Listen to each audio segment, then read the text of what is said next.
Bismillahirrahmanirrahim.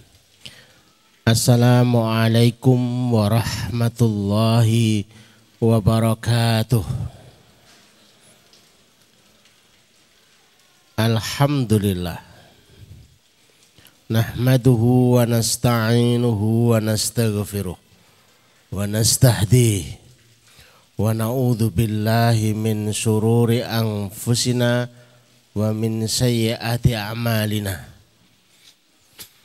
May yahdihillahu fala mudhillalah wa may yudlil fala hadiyalah.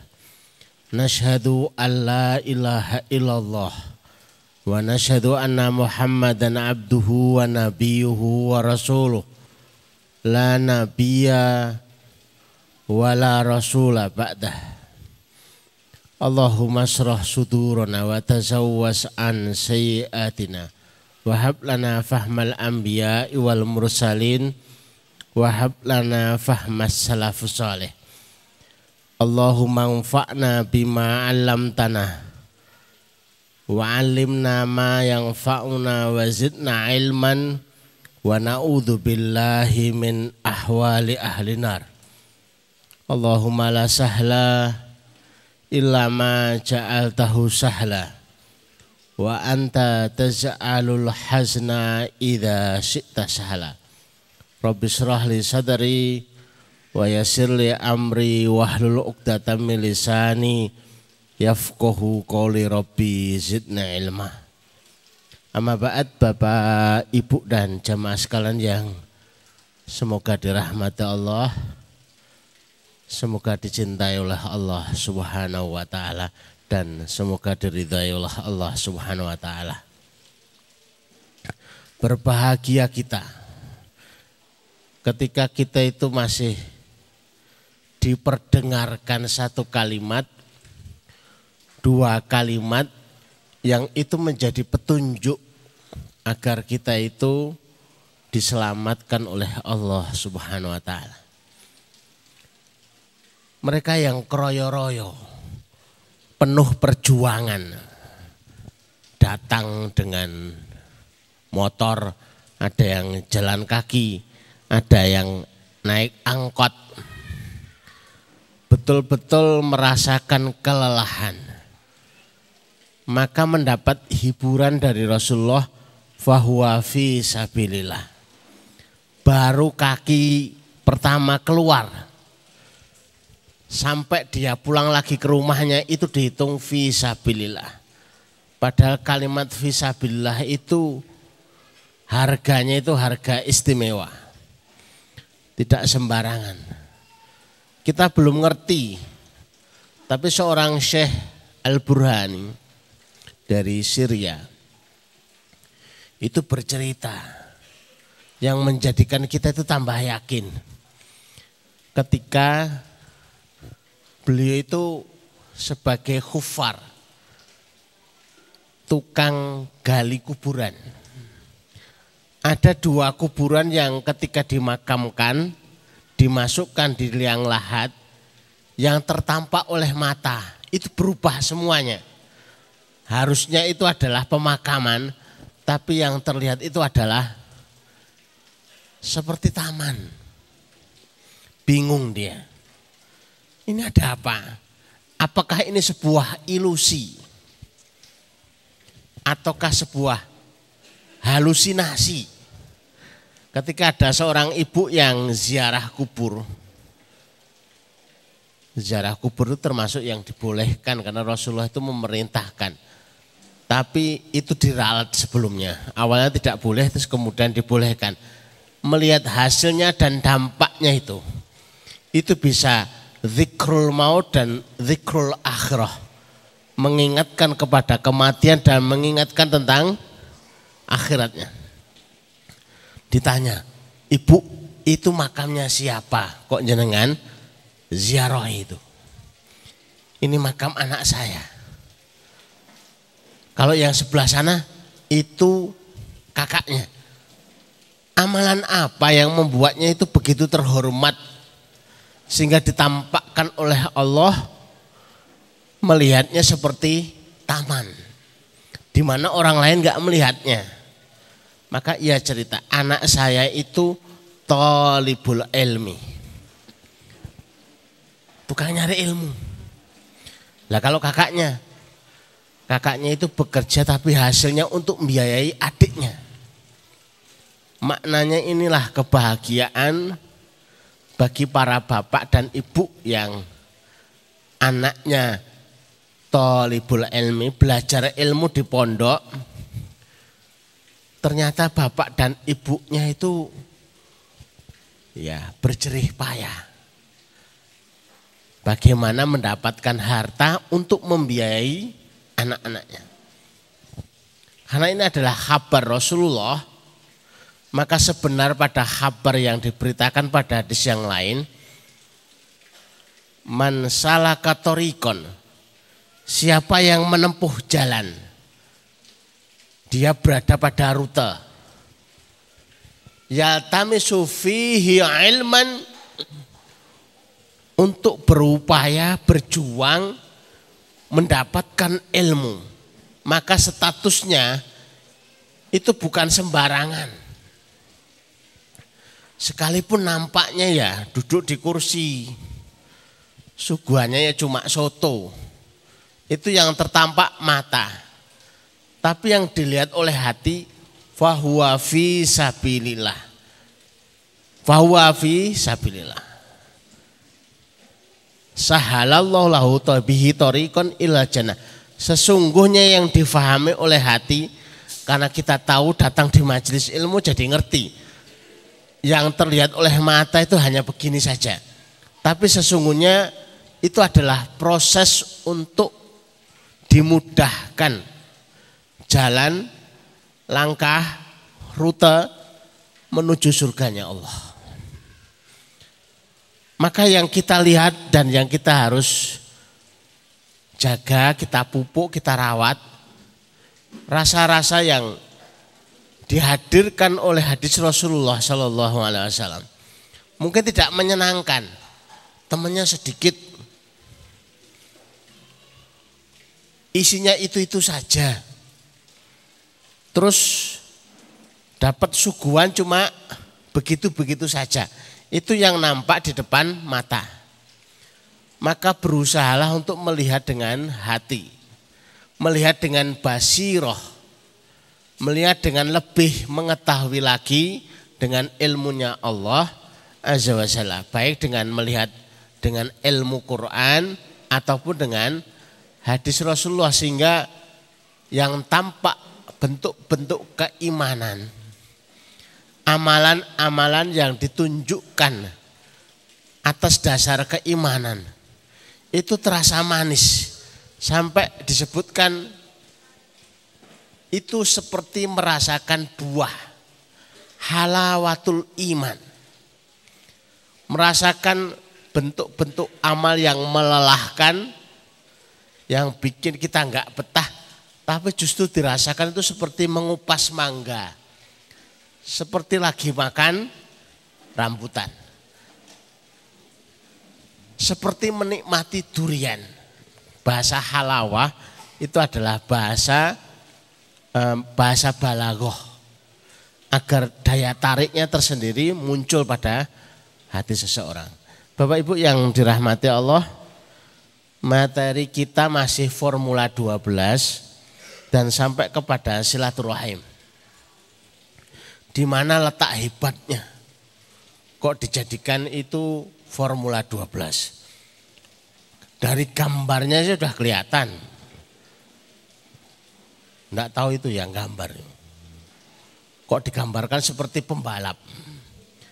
Karena ini adalah bukan hanya mengubah nasib 1-2 orang, mengubah nasib keluarga. Tapi dalam hadisnya itu adalah ini mengubah peradaban. Rasulullah datang ke Madinah pertama kali, harinya hari Rabu. Itu disambut orang-orang Madinah. Ada yang di teras-teras, ada yang di loteng-loteng, kemudian diserukan tola al badru alaina. Asal muasal tola al badru alaina.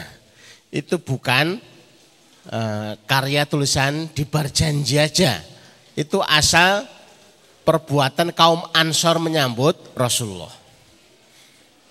Kemudian penduduk Madinah itu berkumpul. Sedang harap-harap cemas apa yang kiranya pertama kali akan diucapkan Rasulullah. Pikiran kita akan mengucapkan satu ibadah, satu amalan, atau satu zikir atau apa gitu ya. Ternyata Rasulullah itu menyampaikan satu hadis. Tadi sudah diawali oleh ayah tadi ya. Ayuhan nas, karena yang datang itu banyak dan belum jelas muslim dan bukannya. Maka disebut ayuhan nas. Ini kalau diamalkan setiap orang, maka sebenarnya dia itu sedang membangun peradaban dirinya sendiri. Luar biasa. Kami belajar untuk mengamalkan itu pakai kejadian demi kejadian. Ternyata untuk menyebarkan salam itu enggak gampang. Hadis Rasulullah itu yang disebut ya ayuhan nas afsus salam. Wahai manusia, sebarkan salam. Kan sederhana banget itu loh. Tapi tanda-tanda hari kiamat itu ditandai salam yang mulai hemat. Ibu-ibu yang biasa naik angkot, kalau ada penumpang lain masuk ke angkot, niku salam napa mboten? Kalau salam, refleks orang yang di dalam angkot itu lihat ini bawa kotak apa enggak. Karena biasanya yang salam di angkot itu adalah yang minta sumbangan. Itu di angkot, coba di bis. Itu ngertinya ini adalah artis baru. Itu di bis. Coba di pesawat. Tiba-tiba assalamualaikum warahmatullahi wabarakatuh. Itu ada yang jawab salam. Tapi ada yang tidak. Paling cuma naruh isyarat tangannya. Iki ora genep. Iki ketok iki suwung. Ganjil. Ternyata salam itu aneh. Ya lebih banyak diucapkan salam itu di rumah. Di masjid aja itu jarang mengucapkan salam. Para bapak ketika sholat jamaah masuk masjid panjenengan salam apa enggak? Nah, kok aneh ya? Harusnya itu menjadi kebiasaan, ternyata aneh. Padahal isinya itu 3 kalimat utama yang dibutuhkan oleh kita. Mudah-mudahan panjenengan mendapatkan keselamatan. Maknanya jauh dari mara bahaya. Warahmatullah, mudah-mudahan dirahmati Allah. Wabarakatuh, mudah-mudahan diberkahi oleh Allah Subhanahu wa taala. Sehari masuk rumah 10 kali, berarti 10 kali diucapkan doa ini untuk si tuan rumah. Nah, kalau sebulan tiap hari itu salam 10 kali, sebulan 10 kali 30, 300 kali. Pertanyaannya, mungkinkah kalau ada gempa, desanya itu kena gempa? Kalau sekarang musim banjir, mungkinkah desanya itu kena banjir? Mugi-mugi panjenengan selamat, tapi kok kebanjiran? Mugi-mugi panjenengan dirahmati Allah, dimesake Allah. Tapi kok kena musibah? Kalau masih kena, itu boleh protes. Tapi kenyataannya yang mengucapkan salam ini jarang banget. Itu salam. Yang kedua adalah wa'at imut to'am. Berilah makan. Kenapa kok makanan dulu? Kok enggak berikan kaos? Kaos itu tidak awet Bapak Ibu. Apalagi kok yang dikasihkan tuh yang apa itu tipis banget itu ya. Kalau sekali dipaidu, itu 4 bulan ya masih dipaidu. 4 tahun cek dipaidu. Jarine nyalon. Loh kaya saringan santen. Malah jengkel. Karena itu tidak menyentuh lambung. Tapi hari ini kita sadar, orang itu mau deal-dealan sesuatu, itu ketemunya itu di rumah makan. Mau rembukan sisa napa mboten iki dadi jodohin napa mboten? Ya di rumah makan. Mau beli rumah apa ndak, jadi apa ndak, itu di rumah makan. Karena apa? Karena paham, sentuh lambungnya, kena hatinya. Kalau cuma disentuh badannya, kena hatinya, ini nggak ketemu rumus. Malah dipaidu itu ya. Sentuh kepalanya, malah enggak unggah-ungguh. Yang disentuh itu lambungnya. Jadi saya belajar luar biasa ilmu ini. Saya itu ngurusi pondok, anak-anak itu sudah lebih dari 30 tahun. Suatu ketika saya nantang bagian kesantrian. Tolong datangkan kepada saya santri yang paling nakal. Buat apa, Ustaz? Untuk menguji resep. Begitu datang di rumah, saya minta sama istri, tolong digorengke telur. Terus teh gelas, teh yang di dalam kelas yang besar. Tak panggil anaknya itu, nak, dimakan. Lah saya kenapa, Ustaz? Nah mau makan aja kok pakai tanya macam-macam. Mau enggak? Malu, Ustaz, tapi yo mau. Oh, ya udah makan aja. Itu satu kali. Kalau dihitung ibu, menurut ibu itu harganya berapa? Makan satu piring, lauknya telur, terus dikasih minuman teh gelas besar. Kalau dinilai berapa? Daripada saya nunggu jawaban, mending tak jawab dewi. 15.000. Resikonya jenengan tidak boleh protes itu kalau itu kemahalan. Ya terserah saya yang jawabnya. Pertemuan kedua saya panggil anaknya. Nak, kesini lagi. Kenapa? Ikut saya yuk, tak boncengkan motor.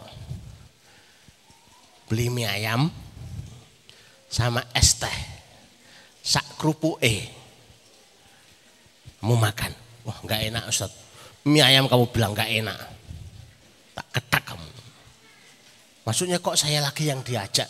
Lah mau ndak? Ya mau, Ustaz. Nah, ya sudah dimakan dulu. Tadi 15.000. Kalau sama mie ayam itu jumlahnya berapa, ibu-ibu? Atau bapak-bapak yang biasa jajan mie ayam? Saya hitung ya sekitar 20-an ribu lah. Mohon maaf yang protes. Mie ayam tempat saya cuma 5.000 sampai 10.000. Ya biar aja, itu kan harga saya.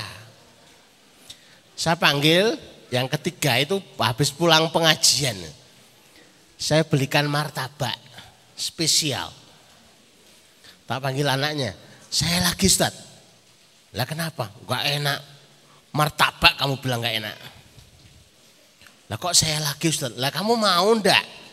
Ya mau, Ustaz. Ya sudah dimakan aja.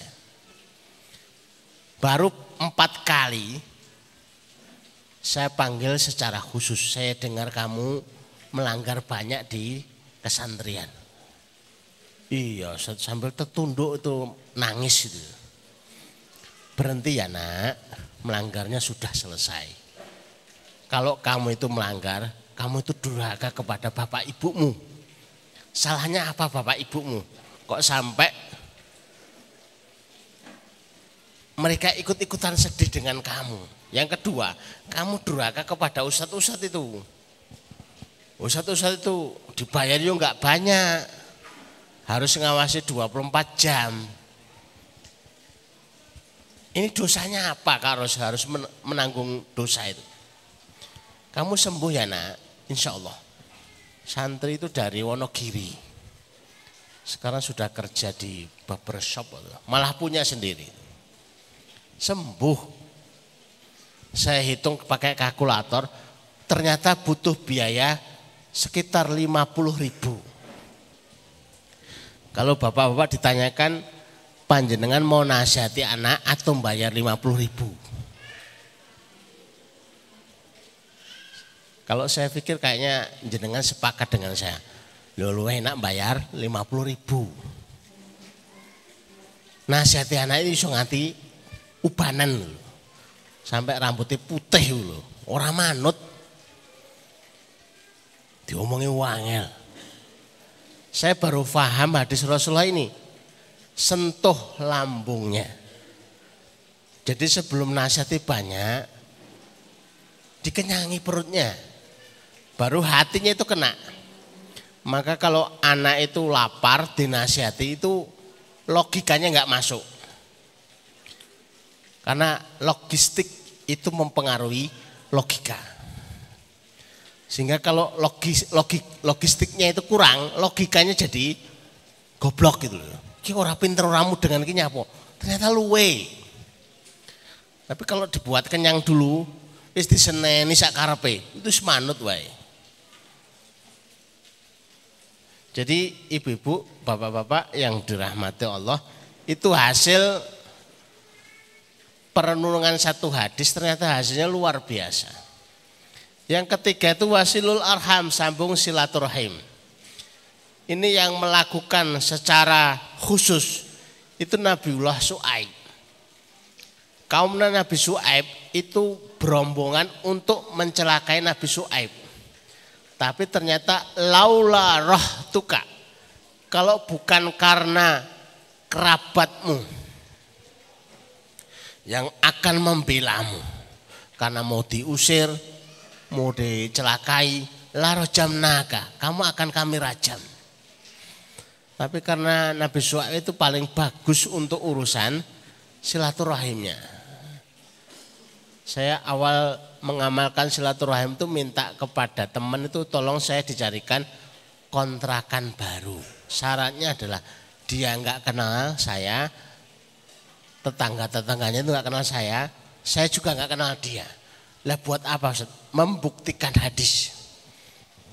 Begitu hari pertama di tempat kontrakan, ini tokohnya mana? Saya tanya, itu Pak Yai, itu Imam Masjid, itu Pak Mudin, yang tokoh-tokoh, itu tak balang sarung. Di balang sarung itu nggak sakit ternyata. Hasilnya malah matur suwun, matur suwun, matur suwun. Habis itu baik semuanya. Karena apa? Sudah ketutup sarung. Sambil silaturahim itu alasannya adalah bagi sarung. Pengennya silaturahim aja begitu ya. Tapi kalau nggak bawa apa-apa kok gak enak itu ya. Mirip kayak ibu orang gowo apa-apa kok kayak epi garing gitu. Padahal ini sudah mulai daringnya itu selesai. Ini sudah mulai offline, sudah nggak pakai online. Ternyata nggak bawa apa-apa, itu garing. Sekarang jadi daring. Apalagi dikuatkan dengan hadis Rasulullah Shallallahu Alaihi Wasallam. Mudah-mudahan Bapak Ibu mengingatnya ini sebagai motivasi silaturahim. Man yuridu ayan sa'alahu fi rizkihi wa yuakhiralahu fi ajalihi falyasil rahimahu. Pembicaraan kita akan berkutat pada urusan hadis ini.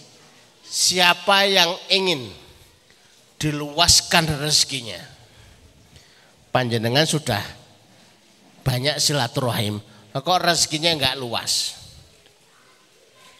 maka patut dipertanyakan.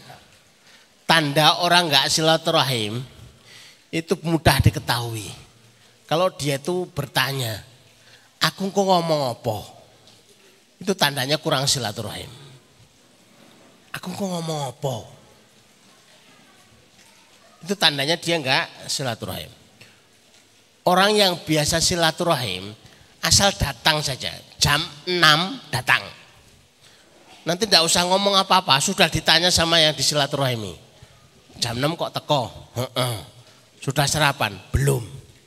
Ya sudah, makan soto dulu. Kan ayan sa'alau fi rizki, diluaskan rezekinya. Pertama dapat soto. Loh kok jam 6 lah wis teko? Oke, anu kok rodok masuk angin. Mau nyari minyak kayu putih. Wah, di rumah banyak. Sebentar tak ambilkan, ternyata yang dikunjungi di silaturahimi itu adalah toko. Diambilkan minyak kayu putih, ya satu pak gitu. Terutama untuk mereka yang baru menjadi pasangan baru menikah maksudnya begitu. Ini harus doyan silaturahim. Di dalam surat An-Nur ayat 32 itu ada janji Allah. Barang siapa yang menikah yughnihimullahu min fadlih, Allah akan mengkayakan. Jadi kalau hari ini itu dicari orang yang masih jomblo untuk bercita-cita kaya, itu tangeh lamun menurut ayatnya. Pantesan ora sugih-sugih. Ya jelas. Orang yang masih jomblo itu kipas anginnya rusak, itu nggak bisa beli. Mau ngomong sama bapaknya, Pak kipas anginnya rusak, lah terus nyapo? Nggih ditandani, yo macam begitu aja. Tapi kalau sudah menikah, kipas angin rusak, ya wis diusahakan sendiri. Kulkas rusak, ya dicari tukang servisnya sendiri, ada untungnya. Dulu waktu menikah, kami itu punya sandal itu cuma sepasang. Begitu menikah, punya lebih dari 50 pasang. Karena kami jadi juragan sandal, dodolane sandal. Yo wae, banyak kan nggak mungkin jualan sandal kok satu-satu, ya pasangan lah.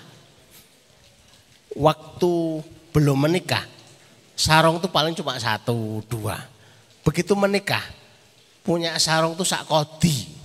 Kenapa? Jualan sarung. Ada hikmahnya silaturahim, luar biasa. Satu yang harus dicatat adalah meluaskan rezeki. Jaringan yang luas, kenal dengan banyak orang, nawarkan ke banyak orang. Itu awal dari yansha'alahu fi rezeki, diluaskan rezekinya. Maka yang hanya diam saja di rumah, tidak mau silaturahim, itu rezekinya disempitkan. Bersilaturahimlah. Umpama bapak ibu itu harus silaturahim, kemudian ditanya, ada apa Pak kok kesini? Karena untuk melaksanakan hadis Rasulullah. Itu sudah benar kok. Hadis Rasulullah itu untuk dilaksanakan, untuk diamalkan. Apakah dia itu dapat gambaran usaha, ada gambaran bisnis. Itu semua masuk semuanya. Saya masuk ke materi biar menghafalnya lebih mudah, ditulis di apa nih? Di televisi ini biar mudah dihafal. Satu, memperluas rezeki. Maksudnya apa? Satu, kalau enggak silaturahim kan sulit ketemu konsumennya. Kita jadi mudah ketemu konsumen. Ditawarkan ke siapa? Kalau guru itu lebih mudah. Tinggal ketemu muridnya sendiri. Daganganku dituku. Nek mboten tak kurangi nilai. Nek tuku tak tambah nilainya. Ketemu konsumen. Konsumen juga sekaligus dirawat. Jadi nuwun sewu, kalau yang bagian bagi kotak, sebenarnya pengumuman aja itu sudah cukup. Bapak, Ibu yang pengen mengamalkan hadis Rasulullah bahwa tiap pagi itu Allah kirim malaikat atimun fekan halafan, yang berinfak pagi ini berikan ganti ya Allah. Wa ati, dan berikan mumsikan talafan, yang menahan hartanya berikan kerusakan pada hartanya. Bukan hanya tidak bertambah tapi rusak. Saya bangkrut, saya bangkrut, saya bangkrut. Panjenengan didoakan manusia aja nggak seneng. Buka warung tiap hari ada yang mampir, bawa sepeda terus kemudian bangkrut terus pergi lagi. Satu orang lagi datang, bangkrut. Itu hawan itu pengen balang pakai sandal itu. Apalagi ini yang mendoakan malaikat. Malaikat yang doanya itu mustajab sekali, luar biasa. Kalau silaturahim maka akan bertambah jaringannya, banyak kenalannya. Ibu-ibu yang mengeluhkan mencari solusi anaknya itu sedang sakit masuk angin, itu bersilaturahim ke 10 rumah saja itu sudah ketemu obatnya. Anakku masuk angin, baru ngomong itu tok. Aku diparengin iki mawon, diparengin iki mawon, diparengin iki mawon. Malah kaya obatnya. Tapi kalau diem saja, malah nggak ketemu obatnya. Yang kedua ini yang disukai. Saya itu bertanya kepada seorang bapak yang ternak sarang walet. Itu kok harganya bagus banget, mahal banget. Tak tanya itu buat apa toh? Itu biar awet muda, dibuat kosmetik. Tapi nggak ada dalilnya Bapak Ibu. Alaikum bisarang walet itu nggak ada. Tapi kalau silaturahim itu ketemu. Saya ketemu seorang ibu tuh usianya 90 tahun. Saya ketemu di Jakarta. Itu tiap Idul Fitri itu orang satu RW itu dikelilingi untuk silaturahim. Begitu kami tanyakan dan kami cek, ternyata beliau seorang Katolik. Kaget. Enggak ada syariatnya di dalam agama Katolik itu silaturahim itu enggak ada. Saya tanya, "Loh Bu, itu kan syariat kami." Iya, saya itu hanya dengar di masjid. Kalau silaturahim itu memanjangkan usia. Maka saya amalkan, ternyata betul. Usia 90 tahun diberikan fisik yang sehat, yang ingin umurnya panjang dan rezekinya banyak, bersilaturahimlah. Jadi ini kita ditunjukkan kepada sebuah amal. Kalau ada yang datang satu keluarga, yang paling berat dari silaturahim itu adalah silaturahimnya sendiri dan menerima siap disilaturahimi. Kalau sudah sampai siang hari, pikirannya yang tuan rumah, iki kok ra muleh-muleh. Ternyata dia itu pengen nginep di situ. Waduh, belai. Yang dia pikirkan adalah untuk makan siangnya, untuk tempat tidurnya. Terpaksa dia berpikir nambah kamar. Dia berpikir nanak nasinya ditambah. Akhirnya yang memaksa kita itu kaya. Awalnya pondok itu tidak menerima tamu yang nginap. Tapi lama-lama kok nggak enak ya. Maksud tiap nginep kok nggak ada kamar. Akhirnya ya harus mengadakan kamar buat tamu untuk menginap. Nanti kok datang lagi terus sambat. Bisa-bisa itu kok sumuk. Kok nggak ada AC-nya? Nanti ada AC-nya. Kok ada komentar lagi. Udaranya dingin. Mau mandi tadi takut. Mandi sehari sekali. Akhirnya ditambahi heater. Ternyata silaturahim itu membuat kaya seseorang. Rezekinya luas. Kalau rezekinya luas itu berdampak kepada usianya panjang. Ada ustadz saya itu punya bisnis jual beli mobil. Tiba-tiba datang tuh ngeluh, Ustadz, ibu saya datang, ya alhamdulillah lah ibunya datang. Masalahnya kamarnya nggak cukup. Justru itulah kesempatan. Setelah ibunya diterima, angkatlah tangan untuk berdoa. Ya Allah, Kau maha tahu kamar kami itu cuma segini. Tapi kok ya dikirim ibu yang silaturahim. Ya Allah, rezekikan kepada kami rezeki sehingga bisa membuatkan kamar sekaligus bisa berbakti pada ibu kami. 1 bulan itu laku 8 unit. Tapi habis laku ya sepi lagi karena sudah cukup untuk buat kamar. Saya termasuk yang mewaspadai ya. Kalau rezeki itu diundang karena kita itu punya misi. Tapi begitu misi selesai, ya sepi. Maka berapa banyak bapak ibu itu yang memperhatikan anak-anaknya begitu dewasa. Itu bisnisnya sepi. Alasannya sih saingan, kalah modal, dan macam-macam. Tapi sebenarnya ya ini sudah misi tercapai. Misi tercapai ya kembali lagi ke awalnya ya sepi kembali. Setelah kita menyebutkan hadis tentang silaturahim disebutkan bahwa yang menjadikan usia panjang itu dengan silaturahim karena satu, dia akan merasa lebih senang.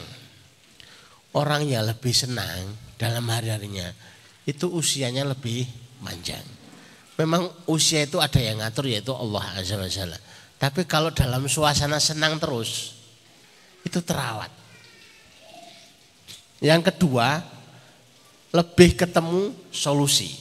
Karena dia silaturahim, solusinya banyak.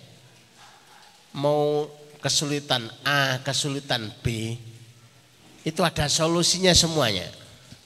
Sehingga tidak sempat berpikir masalah ini tidak selesai, tapi selalu berpikir solusinya mesti ketemu. Asal silaturahim mesti ketemu. Kami dulu ketika awal-awal itu mimpin pondok, kalau lagi nggak punya uang itu yang penting jalan aja, silaturahim ke jamaah. Nggak tahu mau ngomong apa, tapi berapa kali kita itu melakukan, dengan itu kita mendapatkan solusi. Ada solusi yang akan ditemukan. Yang ketiga, lebih banyak doa yang didapat. Kalau orang disilaturahimi, Masya Allah, lanjenengan kok tesih Sugeng. Ternyata namanya Pak Sugeng. Maksudnya kok tesih hidup, sehat. Ternyata dengan silaturahim itu begitu. Musuhnya agak flu. Yang ketiga, banyak menolong. Banyak yang ditolong, banyak doa safar yang dipanjatkan. Yang ketiga, kalau banyak silaturahim itu banyak berganti suasana. Yang keempat, menemukan pengganti yang ditinggal. Kalau ketemu itu terus, itu lagi. Masuk dapur ketemu itu lagi. Masuk ke kamar mandi keluar itu lagi. Ke halaman balik lagi ketemu itu lagi. Itu enggak fresh itu ya. Sehingga refreshing itu untuk mengembalikan suasana senang dalam dirinya. Yang jelas orang yang banyak silaturahim itu akan menemukan banyak yang akan ditolong kesempatannya. Ketemu fulan ini butuh biaya. Ketemu fulan ini lagi sakit. Maka baru menjenguk orang sakit itu sudah dijanjikan akan didoakan oleh 70.000 malaikat. Kenapa? Karena di dalamnya itu faedahnya luar biasa. Ini testimoni. Ibu Katolik tadi sudah. Ini testimoni yang lebih luas. Di Amerika itu ada satu kampung kok usianya panjang semua. Rata-rata itu 90. Diteliti, ternyata kebiasaan orang satu kampung itu adalah silaturahim. Ini ternyata yang bikin panjang usia. Bukan sarang walet, tapi silaturahim. Tapi kalau masih jawabnya aku kok ngomong apa, berarti memang belum terbiasa silaturahim. Yang biasa silaturahim itu sudah tahu engko bakal ngomong apa karena sudah terlatih. Ini Pak Haji Asrori itu sampai 90-90-an. Udah sepuh banget, seorang pensiunan, tapi paling suka silaturahim. Usia 90 tahun itu masih berani makan tengkleng. Makan aja kok enggak berani. Coba tanya yang usia 70, 80. Suruh makan daging kambing. Engko ndak tensinya munda. Kok ndak ketularan penyakit A, penyakit B. Apalagi yang usia 90 tahun. Bukan takut ketularan, tapi masalahnya adalah orang-orang untune. Itu semakannya tengkleng pakai apa?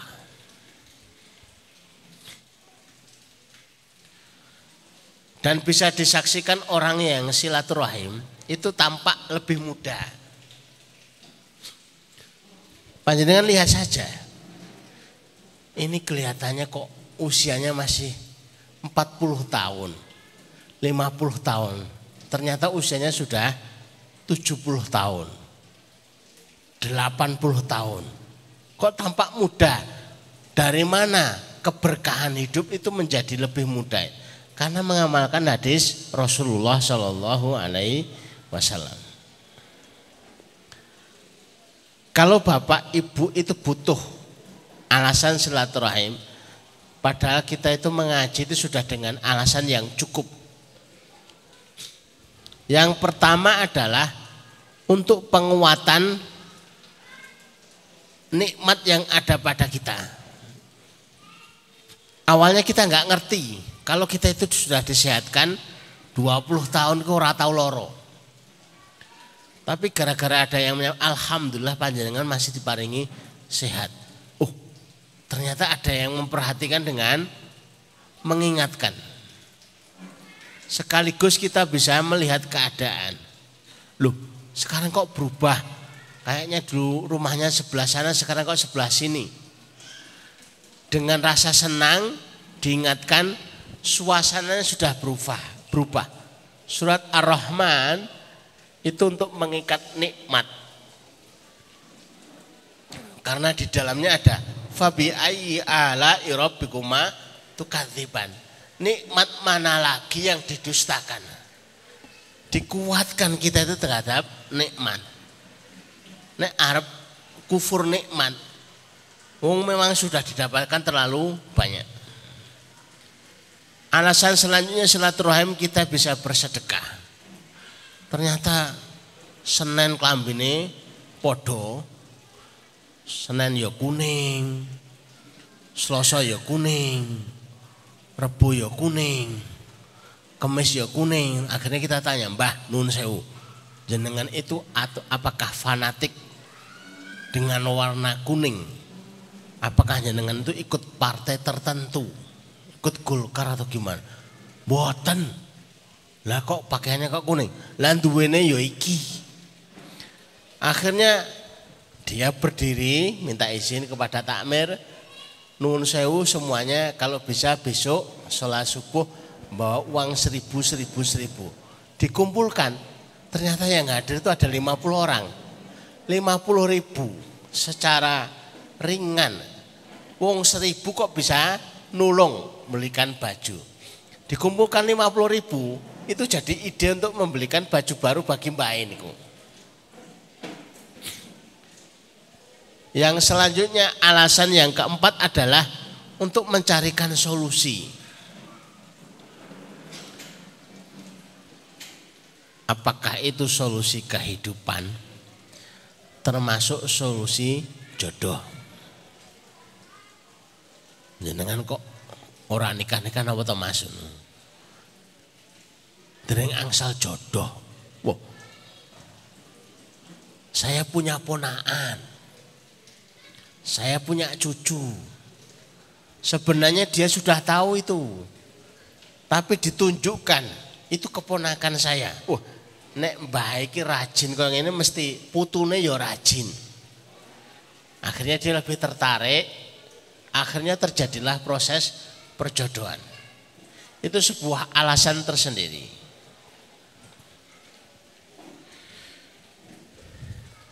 Selanjutnya,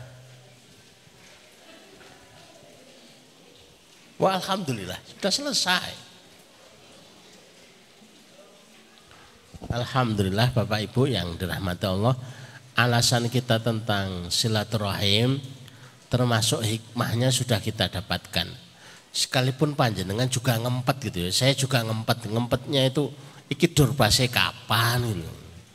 Anak ngrungok kayak ceramah terus ya ora durpres. Kok cucu ditutup mulai. Wah, wis suasananya itu mendung. Yang ditunggu itu dapat durpres. Malah durpresnya keri. Pengajarannya dawa banget itu ya. Jadi mohon maaf kalau sekiranya itu adalah mengganggu panjenengan. Durpres itu adalah ide. Kami dulu itu mengadakan pengajian di kampung halaman. 17 tahun itu enggak ada pengajian. Pengajian di masjid itu enggak ada. 17 tahun. Akhirnya kami membuat doorpress. Yang saya tawari ya jamaah yang hadir di doorpress saja. Monggo Bapak Ibu yang satian ayam, satian telur, sampai satian kerupuk yang ingin berkesempatan bersedekah silahkan menghubungi panitia. Akhirnya yang datang itu banyak, lintas desa ribuan.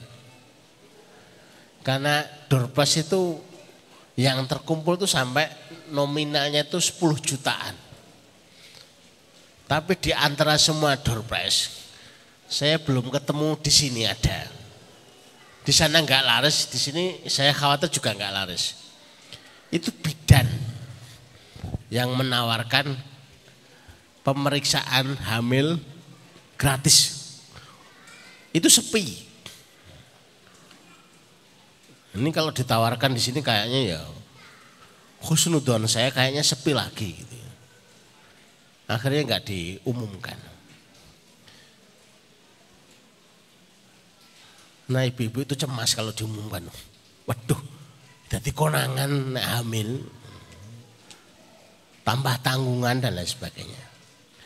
Demikian Bapak Ibu yang semoga dirahmati Allah yang kami sampaikan, mudah-mudahan menambah ilmu sehingga lebih senang lagi silaturahim.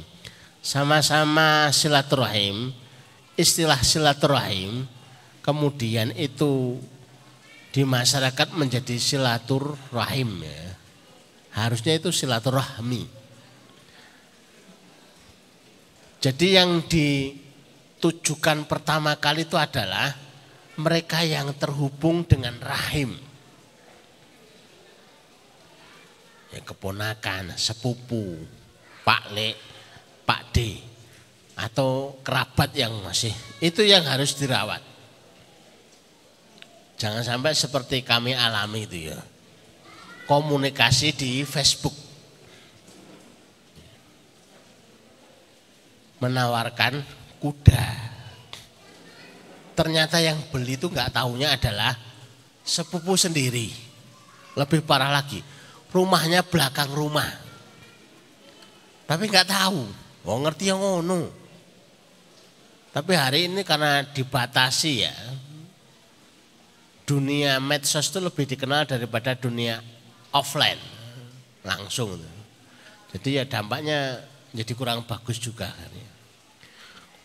Wallahu a'lam bishawab. Saya kembalikan kepada Ayah Heri selanjutnya untuk pertanyaan ataukah doorpress yang mungkin masih ada. Jazakumullah, barakallahu li wa lakum. Subhanakallahumma rabbana wa bihamdika asyhadu an la ilaha illa anta astaghfiruka wa atubu ilaik. Assalamualaikum warahmatullahi wabarakatuh. Ibu-ibu yang di belakang dua, silahkan disampaikan kepada beliau.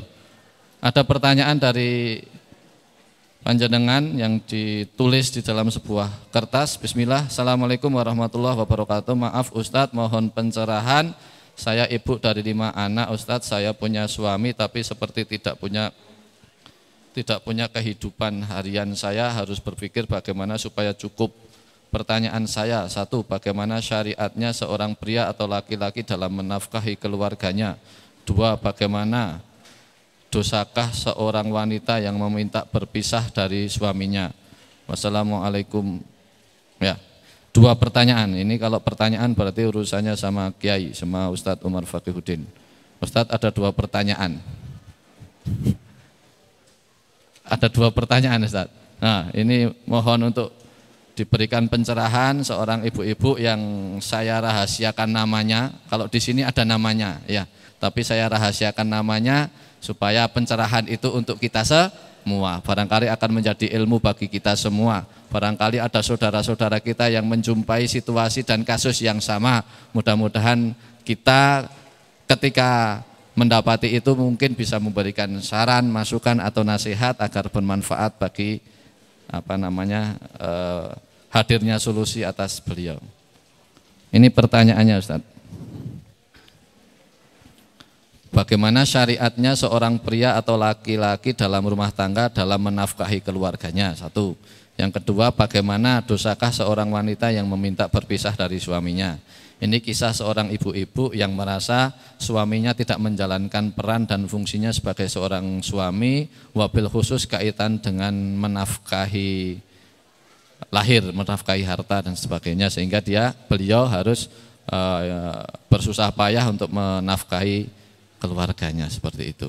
Mudah-mudahan nanti Ustadz memberikan pencerahan kepada ibu yang memberikan pertanyaan dan mudah-mudahan diberikan solusi jalan keluar yang terbaik yang meningkatkan iman dan takwa kita bersama kepada Allah. Falyatafadhal maskuran Ustadz. Bismillahirrahmanirrahim. Keadaan seseorang itu biasanya adalah suka menghadapi bentuk-bentuk masalah itu kuratif. Sudah terjadi baru bertanya, ini benar apa enggak? Yang sesungguhnya itu masih bisa dipreventif. Jadi kalau seseorang itu kebiasaannya itu adalah preventif, itu lebih sederhana masalah yang akan dihadapi. Kalau banyak orang yang berdoa, disurvei, yang punya hutang dan doa jangan sampai berhutang, itu kira-kira banyak mana Bapak Ibu? Kalau doanya itu adalah lunaskan hutang kami, itu sudah berhutang, itu kuratif ya. Tapi kalau dari awal itu jangan sampai kami berhutang, cukupkan kami dengan rezekimu ya Allah. Maka ya solusinya yang diberikan oleh Allah ya selalu kecukupan. Antara yang berdoa sembuhkan kami dari sakit dan jangan sampai kami sakit, sehatkan kami selalu. Kira-kira doa yang paling banyak diminta yang mana? Seringnya adalah sembuhkan sakit saya. Berarti sudah sakit itu. Musibah sudah mendahului, menimpanya, tidak ada tindakan kuratif, ya Allah sehatkan saya. Padahal di zikir pagi yang disiapkan itu adalah Allahumma afini fi badani, Allahumma afini fi sam'i, Allahumma afini fi basari, la ilaha illa anta. Ya Allah sehatkan pendengaran saya, sehatkanlah pandangan saya, tidak ada ilah kecuali Engkau ya Allah. Jadi yang diminta itu adalah preventif. Semua doa yang ada di dalam sunnah Itu kalau diperhatikan Bapak Ibu, hitung antara yang kuratif dan yang preventif. Ternyata itu lebih banyak yang preventif. Maknanya kita itu sudah ada penjagaan sebelumnya. Sebelum itu adalah harus menghadapi masalah itu sendiri. Sebelum dia itu harus menerima kenyataan suami yang tidak bertanggung jawab secara lahir, dia sudah berdoa, ya Allah berikan kami suami yang soleh, mudahkan rezeki kami. Jadi yang terkandung dalam Rabbana atina fid dunya hasanah wa fil akhirati hasanah wa qina adzabannar. Fid dunya hasanah itu lengkap. Keluarga yang sakinah, keluarga yang mawaddah, kemudian rezeki yang solih, rumah yang solih, istri yang solihah. Itu semua sudah dipesan dalam Rabbana atina fid dunya hasanah. Sehingga sebutannya ini adalah doa sapu jagat. Karena semuanya sudah ya termuat di dalamnya. Saya membaca Rabbana atina fid dunya hasanah wa fil akhirati hasanah, itu sudah mengandung doa 10 penjagaan diri. Rezeki yang halal, kesehatan diri, keluarga yang baik, bahkan kesahabatun nasib yang baik. Itu semua sudah termuat. Maka bayangkan ketika membaca doa Rabbana atina fid dunya hasanah wa fil akhirati hasanah wa qina adzabannar, itu jangan bayangkan iki bakal sedang rampung, bukan. Iku wis semah rampung lho, kok usut tiba-tiba kok Rabbana atina. Iki wis rampung, lha wis sapu jagate wis teko. Bukan. Walaupun itu sebagai penutup dalam sebuah doa, tapi bayangkan ada 10 yang diminta di dalam Rabbana atina fid dunya hasanah wa fil akhirati hasanah wa qina adzabannar. Suatu waktu insyaallah kami akan jelaskan ya, sehingga kita itu tidak merasa kok ndonga kok tanggung. Padahal itu doa yang sering dilafatkan, dilantunkan kepada Allah Azza wa Jalla. Adapun yang ditanyakan, bolehkah seorang istri itu menggugat suaminya sebab nafkah yang belum terpenuhi secara lahir ya. Kalau menurut fikihnya itu enggak masalah menggugat itu. Bukan hanya boleh menggugat karena faktor nafkah lahir saja. Bahkan suaminya itu enggak sholat itu saja, itu sudah punya alasan gitu. Tapi di samping kita itu melihat bahwa bolehnya, karena itu solusi. Abghadul halal ilallahi at-talaq. Sesuatu yang halal tapi paling dibenci oleh Allah itu adalah talak. Talak itu solusi. Enggak mungkin enggak ada solusi, mesti ada solusinya. Tapi termasuk abghadul halal. Yang halal yang paling dibenci. Tolong dipertimbangkan fungsi suami sesungguhnya. Fungsi suami itu adalah alasan panjenengan untuk masuk jannahnya Allah. Apakah suaminya kerja atau tidak? Apakah menafkahi atau tidak? Tapi itu adalah alasan kita itu di hadapan Allah. Punya alasan untuk masuk surga. Alasannya apa? Punya suami. Asalkan istri itu mendapat ridho suami. Kalau masih punya suami, ridho itu masih mungkin didapatkan. Tapi kalau sudah tidak ada suami, ridho itu tangeh lamun. Maka separah-parahnya kehidupan rumah tangga, pikirkan. Sekalipun itu dibolehkan, tapi pikirkan. Nek tasih kiat, karena boleh jadi itu surga kita. Jadi sekalipun kalau sebuah kunci itu sudah usang, rusak, itu masih mungkin dibersihkan dan masih mungkin untuk membuka pintu. Itu lebih baik daripada Tidak punya kunci sama sekali. Sehingga mau minta cerai ya boleh, itu pilihan.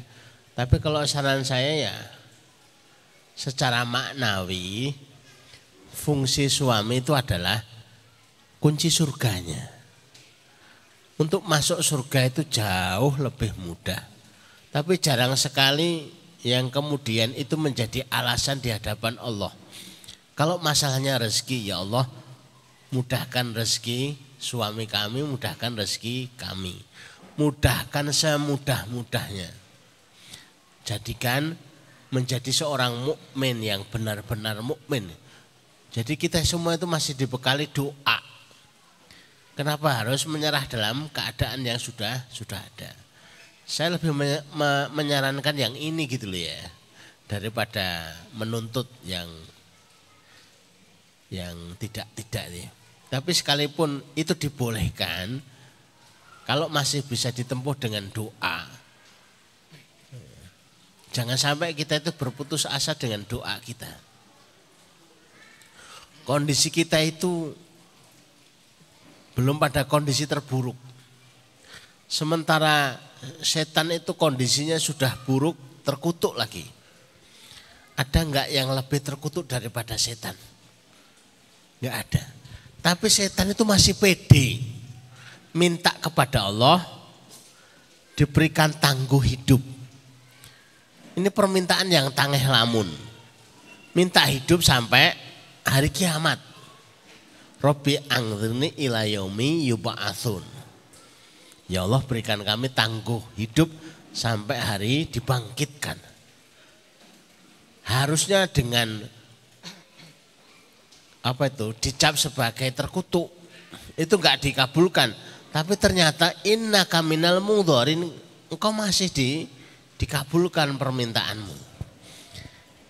Karena kita itu tidak sampai pada sifat atau karakter terkutuk, sangat mungkin doa kita itu terkabul. Andai kata harus mengulang 1000 kali doa, 10.000 kali doa, kita tuh nggak sampai keringetan kok.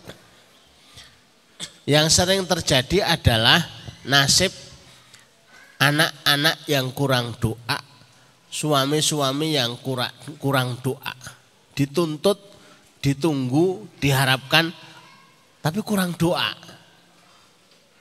Sama-sama nunggu, sama-sama nuntut, tapi doanya yang harus diperbanyak. Insya Allah mudah-mudahan ibunya nggak disebutkan namanya siapa ya. Mudah-mudahan dimudahkan oleh Allah Subhanahu wa ta'ala urusannya. Sahalallahu umurakum. Jadi jawaban kami sudah jelas begitu ya. Kalau memang tidak kuat ya sudah. Masih ada celah itu boleh. Tapi kalau masih kuat, sabar, sebenarnya solusinya masih bisa dicari. Itu sebagaimana seorang ibu yang dari Balikpapan itu tanya, Ustadz, bolehkah istri itu safar tanpa suami? Saya jawab, kenapa ibu itu berpikir yang negatif dulu? Kalau pergi harus tanpa suami. Kenapa enggak berdoanya, ya Allah, kapanpun saya pergi, suami saya bisa ngantar. Itu kan lebih baik, itu positif. Tapi jangan mendramatisir. Sudah negatif dulu pikirannya itu. Piyamre ben ora dikancani suaminya. Akhirnya dia rubah. Ya Allah, kapanpun saya itu pergi, mudah-mudahan suami saya bisa ngantar. Ternyata itu terkabul. Lebih bisa menjadi solusi itu. Sesuatu yang bisa preventif. Itu jauh lebih baik daripada yang bentuknya kuratif. Wallahu a'lam bishawab. Langsung doa. Alhamdulillah Ibu tadi yang memberikan pertanyaan sudah dijawab oleh Ustadz Umar. Insya Allah Mudah-mudahan panjenengan semua tadi juga sudah sekaligus didoakan, semoga dimudahkan urusannya, dikuatkan, diberikan kesabaran, diberikan keikhlasan, ketawakalan, dan mudah-mudahan dapat solusi yang terbaik dari Allah atas apa yang menjadi problematika, yang menjadi ujian hidup dari Allah untuk panjenengan semua. Karena sudah 10:30 lebih, maka kita akan cukupkan kajian Ahad pagi pada kesempatan kali ini. Mudah-mudahan di Ahad pagi yang akan datang, saya dan panjenengan adalah hamba yang dipilih Allah kembali untuk bisa hadir di majelis Ahad pagi ini, dan mudah-mudahan bisa menggandeng teman, saudara, kerabat yang bisa diajak. Semoga itu menjadi amal soleh dari panjenengan semua. Semoga ada hidayah-hidayah yang hadir dari majelis yang panjenengan mengajak saudara atau teman tadi, yang mudah-mudahan setiap kebaikannya tercopy paste, terpahalakan untuk panjenengan semua. Semoga dimampukan, dan kita akan akhirkan majelis pagi hari ini dengan doa bersama. Insya Allah akan didoakan oleh Ustadz, dan kita semua akan mengaminkan. Mudah-mudahan di antara yang diijabah oleh Allah menjadi penguat hati-hati kita. Kita memiliki harapan yang sangat tinggi akan Allahu Tabaraka wa Ta'ala memberikan setiap solusi kehidupan kita. Kepada beliau dipersilahkan untuk mendoakan kami semua, dan langsung nanti kita akan akhirkan majelis ini. Semoga Bapak Ibu kembali kepada keluarganya masing-masing, kembali ke rumahnya masing-masing, diberikan keselamatan, kelancaran, dan diberikan keberkahan oleh Allah, rezeki yang melimpah, keberkahan dari Allah atas keluarga, pekerjaan, dan seterusnya. Mudah-mudahan Allah kabulkan. Monggo Ustadz, kami menunggu doa Ustadz. Bismillahirrahmanirrahim. Assalamualaikum warahmatullahi wabarakatuh. Monggo Bapak Ibu, kita tata hati kita fokuskan pikiran kita untuk berdoa kepada Allah Subhanahu wa taala. Bismillahirrahmanirrahim.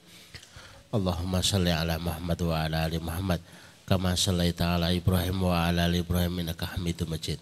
Allahumma barik ala Muhammad wa ala ali Muhammad kama barakta ala Ibrahim wa ala ali Ibrahim fil alamin innaka Hamidum Majid. Walhamdulillahi rabbil alamin. Hamdan syakirin, hamdan na'imin, hamdan ni'ama yukafi mazidah. Ya Rabbana lakal hamdu kama yanbaghi li jalali wajhika wa 'azimi sultanik. La ilaha illa anta subhanaka inni kuntu minadh dhalimin. La ilaha illa anta subhanaka inni kuntu minadh dhalimin. La ilaha illa anta subhanaka inni kuntu minadh dhalimin. Allahumma ya Rahman ya Rahim, ya Hayyu ya Qayyum, ya Dzal Jalali wal Ikram.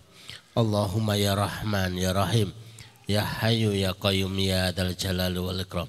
Allahumma ya Rahman ya Rahim, ya Hayyu ya Qayyum, ya Dzal Jalali wal Ikram. Allahumma inna nas'aluka min khairin ma sa'ala minhu nabiyyuka Muhammad sallallahu alaihi wasallam, wa na'udzubika min syarri ma na'udzubika min syarri nabiyyina sallallahu alaihi wasallam. Antal musta'an, alaikal balag, wala haula wala quwwata illa billah. Ya Allah, sesungguhnya kami memohon seluruh kebaikan yang pernah diminta oleh Nabi kami sallallahu alaihi wasallam. Sesungguhnya kami memohon segala perlindungan yang pernah diminta oleh Nabi kami sallallahu alaihi wasallam. Engkaulah tempat kami meminta, engkaulah yang menyampaikan urusan, la haula wala quwwata illa billah. Allahumma inna nas'aluka amalan baran wa rizqan daran wa aishan wa qaran. Ya Allah, anugerahkan kepada kami amalan yang baik-baik, rezeki yang mengalir, kehidupan yang tenang, kehidupan yang tentram, birahmatika ya arhamar rahimin. Rabbana atina min ladunka rahmah wa hayyi lana min amrina rasada.